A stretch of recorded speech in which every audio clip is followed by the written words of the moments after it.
শিকার আসছে, তাড়াতাড়ি কর।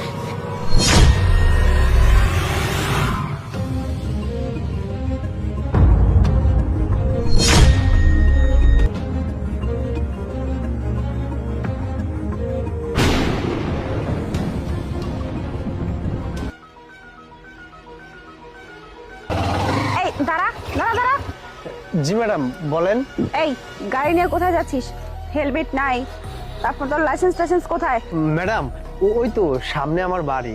আমি বাইকটা নিয়ে একটু বাজারে গিয়েছিলাম একটা কাজে, এই তো বাড়ির সামনেই। আচ্ছা বুঝতে পারছি হেলমেট নাই, কাগজপত্র কোথায়? কাগজপত্র দেখা। ম্যাডাম এটা তো একটা গ্রাম অঞ্চল, আর গ্রামের মধ্যে তো কেউ কাগজপত্র নিয়ে গাড়ি চালায় না। যখন দূরে কোথাও যাব তখন সঙ্গে করে কাগজপত্র নিয়ে যাব। আর তাছাড়া আমার বাড়িটা সামনে ম্যাডাম। শোন, তুই তোর সাথে গাড়ি কাগজপত্র রাখবি কি রাখবি না সেটা তো আমি দেখবো না। আমার যেটা ডিউটি আমি সেটাই করব। গ্রামের মধ্যে হয়েছে তো কি হয়েছে, গাড়ির কাগজপত্র সাথে রাখতে হয় না?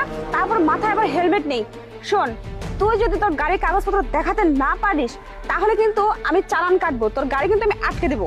ম্যাডাম দাঁড়ান, এই যে আমার যত কাগজপত্র আছে না সবকিছুর আমি স্ক্যান করে ফোনের মধ্যে রেখেছি, আপনি চাইলে দেখতে পারবেন। এই দেখুন। আর থাক, এ সমস্ত ফোনের ভুজুং ভাজুং আমাকে দেখাতে হবে না। এ সমস্ত বিষয় না আমরা খুব ভালো জানি। এখনকার যুগে এসব এডিট করে ফোনে রেখে দেওয়া হয় কাগজপত্র, এসব অনেক মিথ্যা কাগজপত্র বানানো যায়।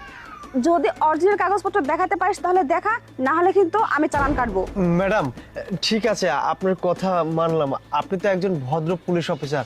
আচ্ছা আপনি আমাকে কিছু সময় দিন, আমি বাসায় থেকে আমি কাগজগুলো নিয়ে এসে আপনাকে দেখাচ্ছি। আমাকে 10 মিনিট সময় দিন ম্যাডাম। এত কথা শোনার তো আমার কোনো সময় নাই।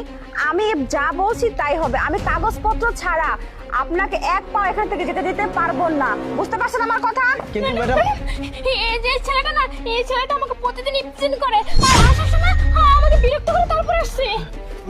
ম্যাডাম বিশ্বাস করুন, আমি ওনাকে জীবনে দেখি না, আর ওনাকে চিনবো কি করে? ওনাকে কিভাবে আমি ডিস্টার্ব করবো বলুন ম্যাডাম। ম্যাডাম দেখুন দেখুন কি আরে মিথ্যে কথা বলতেছে ওনাকে আমাকে চিনে না।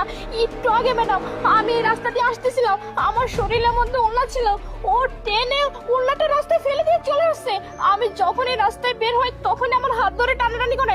শুধু হাত ধরে টানাটানি করে না ম্যাডাম, আমার হাতের মধ্যে যা থাকে সব কিছু নিয়ে এই যে বাইকটা নিয়ে পালিয়ে যায়।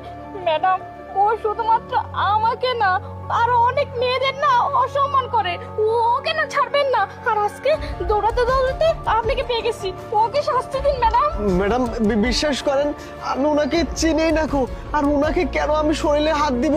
ম্যাডাম এটা ষড়যন্ত্র, আমাকে ফাঁসানোর জন্য উনি এই কাজ